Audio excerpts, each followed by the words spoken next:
ఒకనాడు బ్రహ్మ మరియు విష్ణువు తమలో ఎవరు గొప్పవారు అన్న విషయమై తీవ్రంగా వాదులాడతారు. ఆ వివాదానికి తీర్పు కోరుతూ పరమేశ్వరుని ఆశ్రయిస్తారు.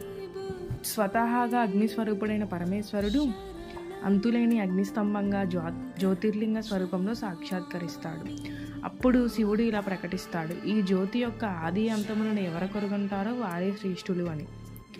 బ్రహ్మ హంసరూపం ధరించి ఆకాశం దిశగా, విష్ణువు వరాహావతారంలో పాతాళం దిశగా బయలుదేరతారు.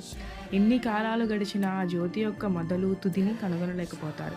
విష్ణువు తన ఓటమిని అంగీకరిస్తాడు, కానీ బ్రహ్మ ఆదిని చూచినట్లు అబద్ధం చెప్తాడు.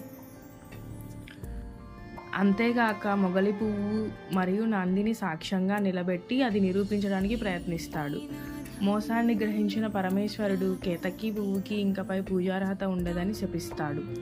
తలతో అవను, తోకతో కాదు అని చూపించిన నందికి పుచ్చభాగానికే పూజ జరుగుతుందని ఆజ్ఞాపిస్తాడు. బ్రహ్మకు భూలోకంలో ఎక్కడా పూజ ఉండదని శాపమిస్తాడు. ఈ ఘట్టం మనకు లింగ పురాణంలో తెలియజేయబడుతుంది. దేవతల ప్రార్థనలకు కరిగిపోయిన శివుడు ఆ అనంత జ్యోతిని భూమిపై 12 చోట్ల లింగ స్వరూపంగా స్థిరపరిచాడు. శాస్త్రాల ప్రకారం ఈ 12 జ్యోతిర్లింగాలు దర్శనం చేస్తే పాపక్షయం, శాంతి, చివరికి మోక్షం లభిస్తుందని నమ్ముతారు.